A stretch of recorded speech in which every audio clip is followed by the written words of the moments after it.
A record number of Americans are traveling for the Thanksgiving holiday weekend. Something you may notice if you're one of those air travelers is how some airports are branding themselves as sustainable and environmentally friendly. National environmental correspondent David Schechter looked into this and found out you might not be getting the full story. Lifting a plane into the sky that weighs hundreds of thousands of pounds burns a lot of gas. That's one reason why flying is a significant source of carbon dioxide, which causes climate change and warms the planet. But at Dallas-Fort Worth International, the airport is telling travelers about its commitment to harmony between aviation and the environment. And it's the world's largest carbon-neutral airport. Stylish. With all the carbon emissions in aviation, how do they pull that off? It's like an active site here. This is the real deal, yeah. Chris McLaughlin is the chief operating officer at DFW. The airport is investing in more efficient facilities, like this $230 million utility plant, almost half paid for with federal grants.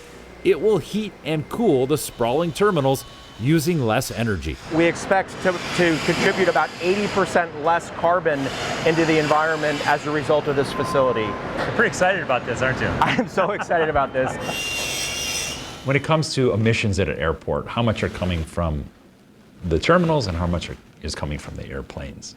So generally speaking, I would say that the number coming from the airport is less than 10%. According to the FAA, less than 2% come from airport operations, including the terminals. At DFW, they're cutting emissions with the new utility plant, with buses burning cleaner fuels, and by buying 100% renewable energy. But the airplanes parked beside the terminals that take off and land hundreds of times a day, the FAA says they contribute around 98% of an airport's emissions. But to be designated as carbon neutral, airports don't have to count the planes. And we're doing that consistently with the industry, not just in the US, but globally. That's how airports are looking at the math right now. Is it misleading a little bit to tell the customer, hey, we're carbon neutral here at the airport, but not include the planes themselves? Well, we certainly do not intend to mislead anybody, and sustainability isn't a marketing strategy for us. Our goal, our commitment is to do what we can as stewards of this resource. Well, welcome to the Springs Farm. You know, I'm a full-time researcher, but I live here on this farm. Chuck Collins writes about sustainability and aviation at a progressive think tank. He wrote a paper called Greenwashing the Skies. That's the practice of misleading the public about how green a product really is. I think they're essentially saying, we've got this covered. You're worried about carbon emissions and global warming? Don't worry. You can keep flying. You don't have to change your behavior at all. To me, that's greenwashing. So what can the aviation industry do about its emissions? Well, at the moment, there are no scalable solutions. Electric planes are too small. And then there's sustainable aviation fuel, like ethanol fuel made from corn that we put in our cars.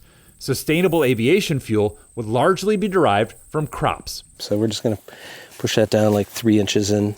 It actually smells really good already. I mean, honestly, we're planting garlic to grow garlic. Because Chuck also farms, he knows that growing the crops it would take to produce enough sustainable aviation fuel would require a whole lot of farmland. One estimate concludes the country would need all the land currently used to grow corn in the U.S., plus another 40%. It's magical thinking. We are not going to scale alternative aviation fuel at the speed of climate change. I mean, they need to be talking about the planes, the activity that is their reason for existing. Wouldn't it be useful to tell the whole story, not just the airport story, but say, we've got this figured out over here, but this is a really big problem and we don't know how to fix it yet. We're very open about our strategy. We think it's our job to tell our story, and we'll rely on our partners to tell theirs. An airport doesn't have control over the kind of fuel an airplane is burning, but it does have control over the messages it shares with the public about the impact of aviation on our climate. For CBS Saturday Morning, David Schechter, Dallas. Well, one thing a lot of people talk about is like refocusing on rail, because there are a lot of short stints in between and connecting it to the airports. That might be one way, but you know, You have to have the infrastructure for that. Exactly. Also, you have to invest in it. Yeah, right? you have to invest in it. I'm glad we did that because it is an important thing to point out, but it's also, I don't see people changing. People aren't going to fly less. So we got to figure it out somehow.